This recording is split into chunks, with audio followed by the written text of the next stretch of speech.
Good morning class, कैसे हैं सभी? उम्मीद है बढ़िया होंगे। देखो हम लोग अब शुरू कर रहे हैं इंडियन पॉलिटी, ठीक है। अच्छा देखो, इंडियन पॉलिटी समझने के लिए ना आपको एक काम और करना है। काम क्या करना है कि मॉडर्न इंडिया के ना कुछ वीडियो देखने हैं आपको। कौन से वीडियो देखने हैं? वो वीडियो देखने हैं कि जिसमें अंग्रेज लोग आए और भारत में किस तरीके से सेटल होते हैं। क्यों? क्योंकि हमें सबसे पहले ये जानकारी होनी चाहिए कि अंग्रेज लोग आए, कहाँ कहाँ सेटल हुए और वो किस किस तरीके की व्यवस्थाएं लेके आए। उन्हीं व्यवस्थाओं के द्वारा हमारी पॉलिटी का जन्म हुआ है, तो हमें सबसे पहले उनको देखना है। अच्छा देखो, मॉडर्न का ना फोल्डर खोजना प्लेलिस्ट में पड़ा है, उसमें 5 वीडियो हैं। 5 वीडियो में आपको देखना कौन सा है? देखना है वो वाला जब अंग्रेजों ने बंगाल पे अधिकार किया। पूरी कहानी सुनाई हुई है, आपको भी यहाँ सुना देता हूँ, फिर पॉलिटी स्टार्ट करेंगे कैसे होता है। देखो हम क्या देखते हैं कि अंग्रेज लोग आए, अंग्रेजों ने सबसे पहले बंगाल को कैप्चर किया। बंगाल को कैसे कैप्चर किया? एक बैटल होता है, बैटल ऑफ प्लासी 1757 में, ठीक है। तो देखो होता क्या है कि अंग्रेज लोग आए और अंग्रेजों ने क्या किया। सबसे पहले प्लासी का युद्ध होता है 1757 में। उसमें क्या होता है कि नवाब सिराजुद्दौला हार जाता है और मीर जाफ़र क्या करता है कि लॉर्ड क्लाइव को ऑलमोस्ट बंगाल को एक्सेस करने के सारे राइट दे देता है। अच्छा 1757 में प्लासी हुआ, ठीक। 1757 के बाद अंग्रेज़ों को एक्सेस मिल गया। अंग्रेजों ने लूट मार करी है ना बंगाल में, मतलब आप समझ ही लो एक लेवल की लूट मार कर दी उन्होंने। उसके बाद क्या होता है, 1764 में बक्सर का युद्ध होता है। बक्सर में कौन कौन शामिल है? बक्सर में शामिल है बंगाल का नवाब मीर कासिम, अवध का नवाब शुजाउद्दौला और मुग़ल बादशाह शाह आलम सेकंड। अच्छा ये तीनों के तीनों युद्ध हार जाते हैं और हम क्या देखते हैं कि 1764 में शाह आलम के हारने के बाद लगभग उत्तर भारत पे अंग्रेज़ों का अधिकार हो जाता है। तो इतिहास में बक्सर और प्लासी बहुत इंपॉर्टेंस रखते हैं कि किस तरीके से अंग्रेज़ों ने यहाँ पे सत्ता को कैप्चर किया है। अच्छा ये पूरा बड़े विस्तार से उस वीडियो में दिखाया हुआ है और समझाया हुआ है, ठीक है। तो एक ना आउटलाइन दे देता हूँ, फिर मैं ये बताऊँगा कि पॉलिटी के कौन कौन से टॉपिक करने हैं, ठीक है। बक्सर और प्लासी हुआ। बक्सर और प्लासी के बाद हम क्या देखते हैं कि अंग्रेज बंगाल पे स्थायी तौर से काबिज हो जाते हैं, नियंत्रण कर लेते हैं। अब देखो क्या है, प्लासी हुआ है 1764 में। 1765 में इलाहाबाद की संधि हुई। 1765 से लेके और पहला रेगुलेटिंग एक्ट आया है 1773 में। तो कितने साल हो गए? 65 से 5 साल इधर और 3 साल उधर। 8 सालों में बंगाल में अंग्रेजों ने इतनी लूट मार की है कि कंपनी के लोग ब्रिटेन की महारानी से ज़्यादा अमीर हो गए। हुआ ये कि लूट में तो अब सबको हिस्सा चाहिए। कंपनी आई थी एक व्यापारियों की तरह, अब वो बड़े रिच हो गए। ब्रिटेन की संसद कंपनी को रेगुलेट करने के लिए एक नियम बनाती है जिसको कहा गया रेगुलेटिंग एक्ट।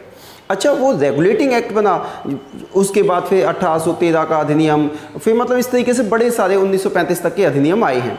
तो उन्हीं से हमारी क्या निकली है, उन्हीं अधिनियमों से आपकी इंडियन पॉलिटी क्या होती है, शुरू होती है। तो सबसे पहले प्लासी, फिर बक्सर, उसके बाद बंगाल में एक्ट आने लगते हैं और वही एक्ट से आपका क्या हो जाता है, पॉलिटी स्टार्ट हो जाती है। तो यहाँ तक की कहानी समझ में आई। इससे पहले मैं आपको बता दूं कि हम लोग पॉलिटी में कौन कौन से टॉपिक डिस्कस करने वाले हैं। तो पता चला कि पॉलिटी स्टार्ट कहाँ से होती है, ठीक है। तो टॉपिक देख लेते हैं। देखो हमें क्या क्या पॉलिटी में पढ़ना क्या क्या है। देखो कहानी देखिए आपने कि भारत में पॉलिटी की शुरुआत कैसे होती है। अंग्रेज आए, अंग्रेज सेटल होते हैं, भारत में पॉलिटी की शुरुआत हो जाती है। अब हमें इंडियन पॉलिटी में टॉपिक कौन कौन से पढ़ने हैं। तो देखो पहला ही topic, constitutional evolution of under British rule, यानी ब्रिटिश शासन के दौरान भारत में किस तरीके की संवैधानिक संरचना का विकास हुआ। और ये विकास हुआ कैसे? वो जो एक्ट आए 1773 का रेगुलेटिंग एक्ट, फिर 1771 का बंगाल अधिनियम, फिर 1793 का अधिनियम, फिर 1813 का अधिनियम। मतलब इस तरीके से 1773 से एक्ट आने स्टार्ट हो जाते हैं और ये आते रहते हैं 1935 तक। अच्छा इन्हीं सारे कॉन्स्टिट्यूशनल एवोल्यूशन से हमारे संविधान को दशा और दिशा मिली। हमने बहुत सारे, इवन हम देखते हैं कि जो 1935 का गवर्नमेंट ऑफ इंडिया एक्ट था बहुत वैल्यूबल है, उससे हमने बहुत सारी चीज़ें एज इट इज़ अपने कॉन्स्टिट्यूशन में एक्सेप्ट कर ली हैं। तो बहुत इंपॉर्टेंट टॉपिक है पहले ही हमारा, ब्रिटिश शासन के दौरान संवैधानिक या संवैधानिक विकास। पहला टॉपिक ये हो गया। दूसरे टॉपिक में हमें पढ़ना है मेकिंग ऑफ द कॉन्स्टिट्यूशन, यानी संविधान का गठन कैसे हुआ, कितनी कमिटीज़ बनी, वो सारी चीज़ें हम इसमें देखेंगे। थर्ड में हमें क्या देखना है, सोर्स ऑफ इंडियन कॉन्स्टिट्यूशन, या संविधान के स्रोत देखने हैं हमें, बहुत इंपॉर्टेंट है, प्रश्न आता है इससे। पार्ट ऑफ इंडियन कॉन्स्टिट्यूशन, हमें संविधान के भाग देखने हैं, कितने भाग हैं, कितने शेड्यूल्स हैं, कितने आर्टिकल्स हैं, वो सारी की सारी चीज़ें हमें कहाँ देखनी है, यहाँ देखनी है। और देखते हैं क्या क्या पढ़ना। देखो आगे देख लेते हैं हमें और कौन कौन से टॉपिक करने हैं पॉलिटी में। हमें करना है प्रेमबल, संविधान की प्रस्तावना को बहुत गहराई से समझना है।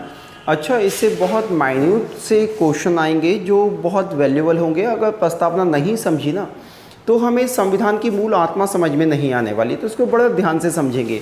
और ये भी देखेंगे क्या जो संविधान की मूल प्रस्तावना है उसके अनुसार इस देश में शासन हुआ या नहीं हुआ। ठीक है, तो बहुत वैल्यूएबल सेक्शन है प्रेम्बल ऑफ द कॉन्स्टिट्यूशन। इसके अलावा क्या देखना है, यूनियन एंड इट्स टेरिटरी, मतलब भारत संघ और इसका राज्य क्षेत्र देखना है। भारत का विस्तार कितना है, राज्य कितने हैं, केंद्र शासित प्रदेश कितने हैं, वो सारी चीज़ें हमें किस में देखनी है, टॉपिक नंबर 6 में देखनी है। टॉपिक नंबर 7 में देखना है हमें नागरिकता, सिटीजनशिप, नागरिकता कैसे आती है, कैसे जाती है, कैसे छोड़ भी सकते हैं, ये सारी चीज़ें। फंडामेंटल राइट्स देखने हैं हमें, हमारे मौलिक कर्तव्य मौलिक अधिकार देखने हैं जिनका सबको एक्सेस में ज्ञान है। सबको पता है हमारे कर्तव्य क्या है, लेकिन किसी को नहीं पता हमारी ड्यूटीज़ क्या हैं। तो हम फोकस करेंगे कि कर्तव्यों के साथ अधिकारों के साथ कर्तव्यों की तुलना करते हुए पढ़ें, ताकि एक देखो सभ्य और सिविलाइज्ड नागरिक तो वही है जो अपने अधिकारों के साथ अपने कर्तव्यों का भी ध्यान रखे। तो उस पॉइंट ऑफ व्यू से हम इसको लेके चलेंगे। ठीक है, फिर हम देखेंगे डायरेक्टिव पॉलिसीज़ ऑफ स्टेट, राज्य के क्या दायित्व हैं, क्या राज्य को नीति निर्देशक सिद्धांतों में कहा गया है कि राज्य का शासन कैसे कैसे हुआ, वो सारी चीज़ें हम कहाँ देखेंगे, राज्य के नीति निर्देशक सिद्धांतों में देखेंगे। फिर मूल कर्तव्य देखेंगे। मूल कर्तव्यों की बात कोई नहीं करता कि हमारी ड्यूटीज़ क्या हैं, लेकिन हाँ हमारे अधिकार ये हैं, हमें ये स्वतंत्रता है, हमें वो स्वतंत्रता है, लेकिन कभी ये नहीं कहता है कोई कि दूसरे वाले के अधिकारों का हनन ना हो, और कोई ये इस पे बात नहीं करता कि मेरे कर्तव्य क्या हैं। तो हम विस्तार से चर्चा करेंगे कि हमारे मूल कर्तव्य क्या हैं और मूल अधिकारों ने किस तरीक़ों के मूल कर्तव्यों को बढ़ा चढ़ा के, मतलब इस तरीके से देखेंगे कि हम अपने मूल कर्तव्यों को भूल गए हैं, केवल हमें अधिकार ही ज्ञात हैं। ठीक है, फिर देखेंगे यूनियन एग्जीक्यूटिव यानी केंद्र कार्यपालिका देखेंगे। आपकी पॉलिटी के सबसे ज़्यादा क्वेश्चन कहीं से आते हैं तो वो ये आपका टॉपिक नंबर 11 होगा। कैसे, देखो संसद इसमें है, राष्ट्रपति इसमें है, उपराष्ट्रपति इसमें है, प्राइम मिनिस्टर इसमें है, कार्यपालिका मतलब मंत्रिपरिषद इसमें है। तो सारी की सारी पॉलिटी, मतलब आप अगर इस सेक्शन को कर लें तो लगभग 50% पॉलिटी आपकी यहीं पे आके ख़त्म हो जाएगी यूनियन एग्जीक्यूटिव करते ही। ठीक है, आगे देखते हैं कौन कौन से हमें टॉपिक करने।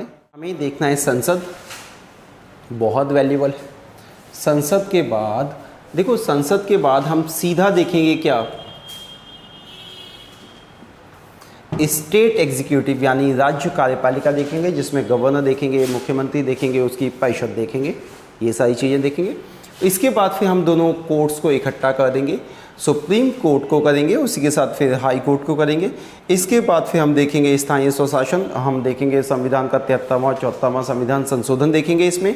इसके बाद जो हमारा लास्ट टॉपिक देखेंगे वो देखेंगे कॉन्स्टिट्यूशन अमेंडमेंट, संविधान में संशोधन किस प्रकार से होते हैं, कैसे कैसे होते हैं, कितने संशोधन हुए हैं, कब कब हुए हैं, कौन कौन से संशोधन महत्वपूर्ण हैं, वो सारे हम किस में देखेंगे, अमेंडमेंट ऑफ कॉन्स्टिट्यूशन में देखेंगे। इस तरीके से हम लोग यहाँ पे पॉलिटी में डिस्कस करेंगे 17 टॉपिक। मुझे उसके बाद लगता है कि आपकी एक ठीक ठाक समझ विकसित हो जाएगी, और जितना हम कॉन्सेप्ट करेंगे ना उसके बाद आप देखोगे कि पॉलिटी के क्वेश्चन आप सामान्यतः कर पाएंगे। अच्छा हाँ, एक बार यहाँ समझ लेंगे तो उसके बाद वैसी और 2-4 किताबें पढ़ देना आप लोगों का थोड़ा ठीक ठाक काम हो जाएगा। तो आज स्टार्ट करते हैं कहाँ से, constitutional development under the British शासन और ब्रिटिश पीरियड। किस तरीके से कौन कौन से एक्ट आए और उसमें क्या क्या हमारे संविधान में उसमें से आत्मसात किया है, वो सारी की सारी चीज़ें हमें देखनी है। तो टॉपिक नंबर 1 हम करेंगे। हमने पॉलिटी स्टार्ट की थी और पॉलिटी में देखा था कि हमें पढ़ना क्या है, तो हम लोगों ने सारा इंडेक्स डिस्कस किया था कि हम पॉलिटी में क्या क्या पढ़ेंगे। और आज हम क्या कर रहे हैं, आज हम इंडियन पॉलिटी स्टार्ट करेंगे कि किस तरीके से भारत में अंग्रेज आए और सेटल होते हैं, किस तरीके से सेटल होते हैं और कहाँ पर सेटल होते हैं, किस तरीके से देश की राजनीतिक दिशा और दशा बदलती है। तो देख लो, देखो भारतीय राज्य व्यवस्था सबसे पहले तो देखना है शुरू कहाँ से होती है, it means Indian polity start कहाँ से होती है। देखो होता क्या है, अंग्रेज लोग आते थे, Britishers came in India as a trader, व्यापारी के तौर पर भारत में आते हैं, जहांगीर के समय में आते हैं और धीरे धीरे धीरे धीरे भारत में अलग अलग जगहों पे अपने ट्रेडिंग सेंटर बनाते हैं। और जब मुग़ल बादशाहों की बादशाहत कमज़ोर होती है, डिक्लाइन होता है औरंगज़ेब का, तो ये बंगाल में अपना केंद्र बनाते हैं, बंगाल की इंटरनल पॉलिटिक्स में इंटरफेरेंस करते हैं और बंगाल पे ये सबसे पहले कब्जा करते हैं। तो देखो ये वही लिखा हुआ है, मैं पहले लिख दिया ताकि वीडियो शॉर्ट बन जाए, वरना लिखूँगा तो फिर और लेंथी हो जाएगा ना, और आप लोग तो यूट्यूब पे बेसब्र लोग हैं तो उनके हिसाब से पहले देखो काम करना पड़ता है ना, सही है, गुड। देखो Britishers came in India, British लोग आए, कब आए, 1600 में आए, और उन्हें ब्रिटेन के लोगों को भारत में व्यापार करने का एक अधिकार था। ठीक, किसने दिया था, ब्रिटेन की महारानी ने दिया था, एलिजाबेथ ने दिया था। ठीक है, उसके बाद होता यह है कि जब मुग़ल बादशाहों की बादशाहत कमज़ोर होती है तो ये लोग भारत की आंतरिक राजनीति में दखल देने लगते हैं, और होता यह है कि प्लासी का युद्ध होता है। देखो प्लासी का युद्ध आपको देखना है, पूरा देखना है, कहाँ देखोगे बताता हूँ। मॉडर्न इंडिया का फोल्डर खोलना है प्लेलिस्ट में, मॉडर्न इंडिया के फोल्डर में आपको मिलेगा बंगाल का पतन या बंगाल विजय बाय ब्रिटिशर्स, तो उसमें बंगाल की भी है, हैदराबाद की भी है, सारी उसमें है। तो वो एक बार फोल्डर देख लेना जिसमें हम देखेंगे कि बंगाल में अंग्रेज किस तरीके से आए और सेटल होते हैं। It's a part of history, हमें केवल पॉलिटी देखनी है, तो वो आप वहाँ पे देख लोगे तो एक क्लैरिटी आ जाएगी कॉन्सेप्ट की। सबसे पहले बंगाल में प्लासी होता है, प्लासी के बाद ये लोग बक्सर करते हैं, और बक्सर करने के बाद तो इनके पास में लगभग उत्तर भारत पूरा इनके एक अधिकार में आ जाता है। और हम क्या देखते हैं कि became the supreme power in India till 1588, 1858 तक ये भारत में एक शक्ति के तौर पे जम जाते हैं। कब तक, 1858 तक।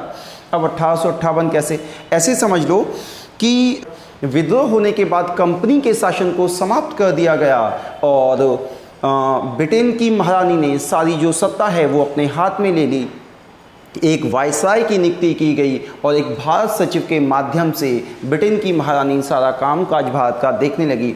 इस तरीके से 1858 में ब्रिटिश कंपनी का शासन क्या होता है, समाप्त होता है। यहाँ तक क्लियर है। अब देखो हुआ क्या, हमें चलना अभी यहीं से, क्योंकि हमें कहाँ पहुँचना है, हमें पहुँचना है पॉलिटी पे की पॉलिटी निकली कैसे। ऐसे देख लो बंगाल में क्या होता है, अब ये है बंगाल, ठीक है। बंगाल में क्या होता है, प्लासी और बक्सर के बाद बंगाल पे राजनीतिक तौर से एक अधिकार कर लेते हैं अंग्रेज लोग।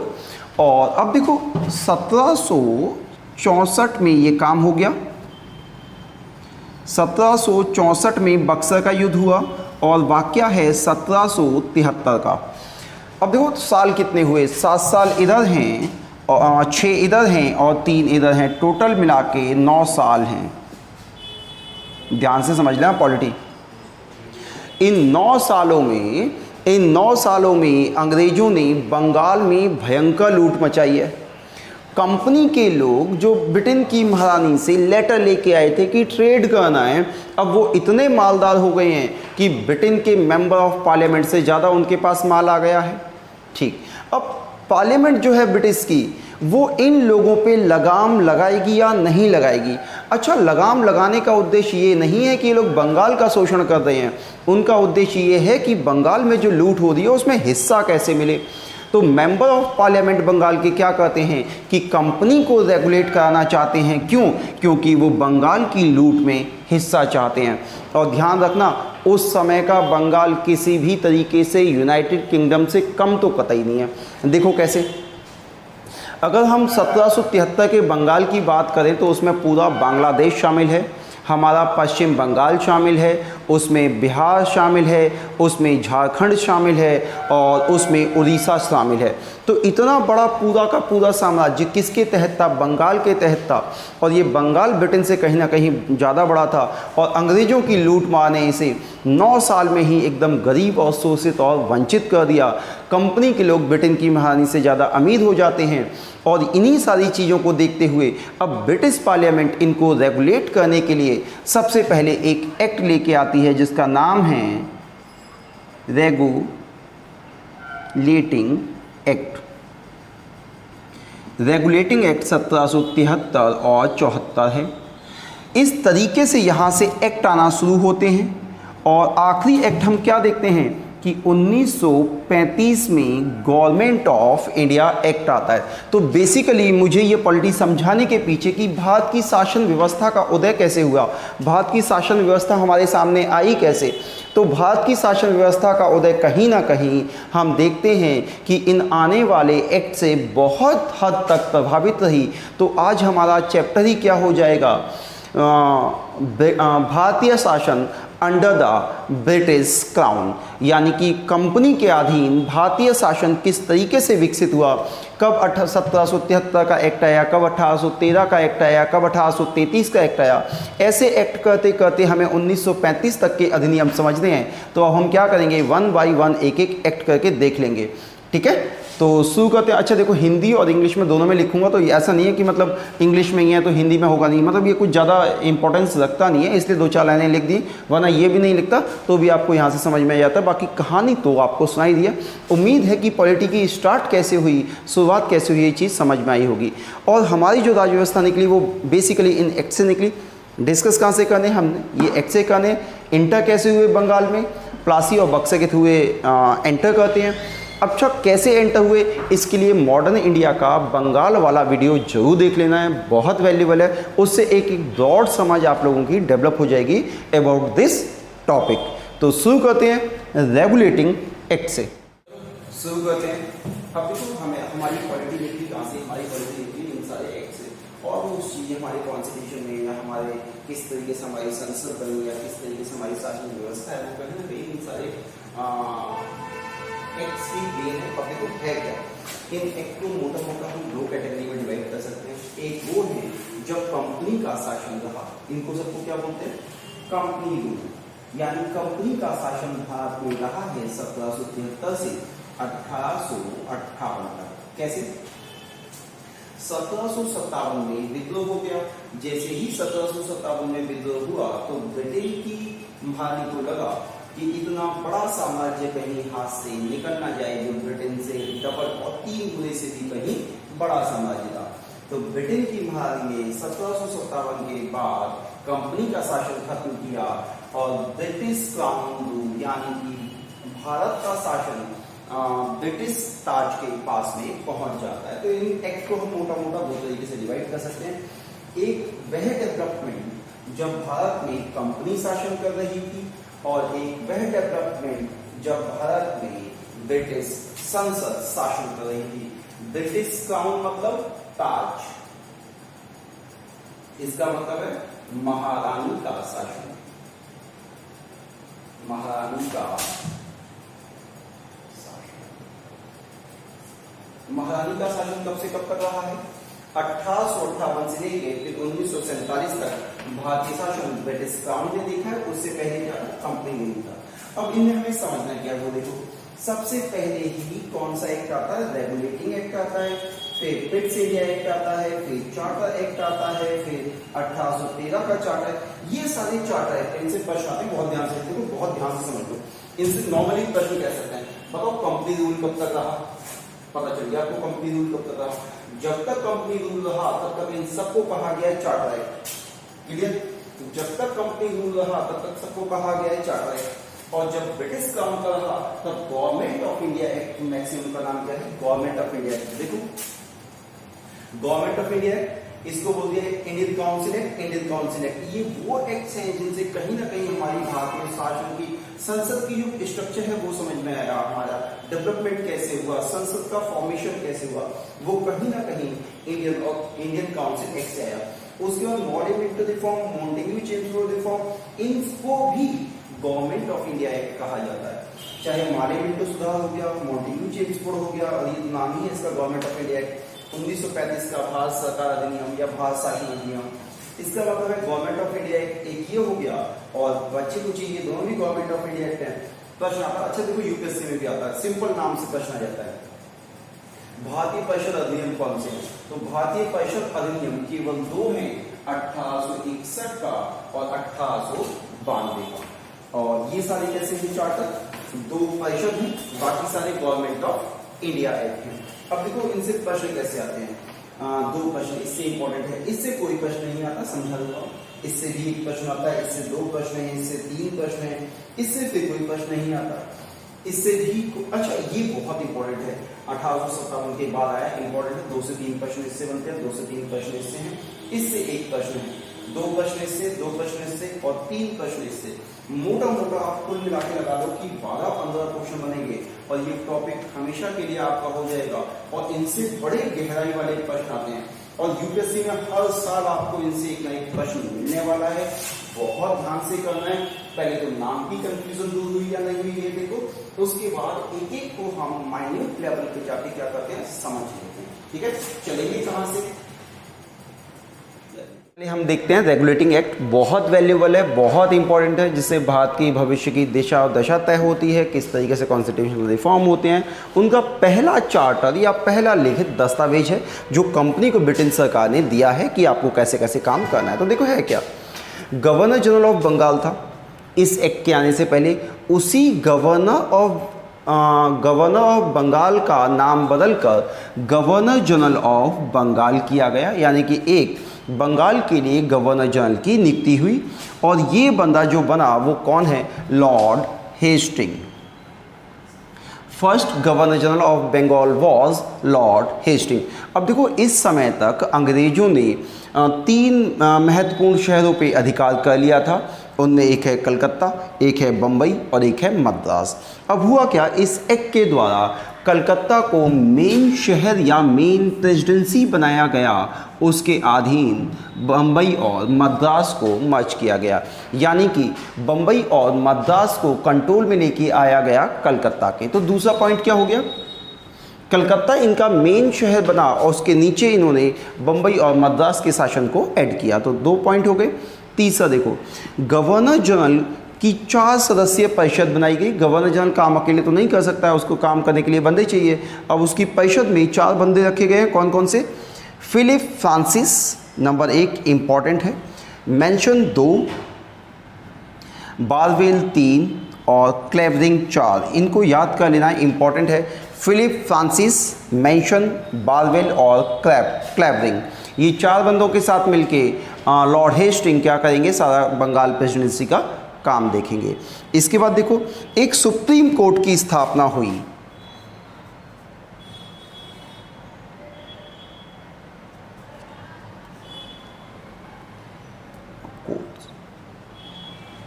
सुप्रीम कोर्ट की स्थापना हुई है कहां पे, कलकत्ता में हुई। सुप्रीम कोर्ट की स्थापना कहां हुई, कलकत्ता में हुई। बहुत इंपॉर्टेंट है, वो भी किस एक्ट से हुई, 1773 के एक्ट से हुई। चीफ जस्टिस बने हैं Elijah Impey, Elijah Impey. Supreme court के पहले चीफ जस्टिस कौन बने हैं, एलिजा इम्पे। 3 अन्य न्यायाधीश भी हैं इसमें, 3 अन्य न्यायाधीशों के साथ सुप्रीम कोर्ट की स्थापना हुई है। 1773 के रेगुलेटिंग एक्ट से सबसे ज़्यादा पूछे जाने वाला प्रश्न है कि बताओ सुप्रीम कोर्ट की स्थापना कहाँ हुई, या सुप्रीम कोर्ट के पहले चीफ जस्टिस कौन थे, या बंगाल के पहले गवर्नर जनरल कौन थे। तो लॉर्ड हेस्टिंग। टोटल मिला के हमारे क्वेश्चन ही कितने बने हैं, इसमें से 3। रेगुलेटिंग एक्ट में 3 ही क्वेश्चन हैं, लेकिन ये भारत में कंपनी को रेगुलेट करने का पहला लिखित दस्तावेज है। बहुत इंपॉर्टेंट है, बड़े ध्यान से करना है। अब हम देखते हैं अगला एक्ट।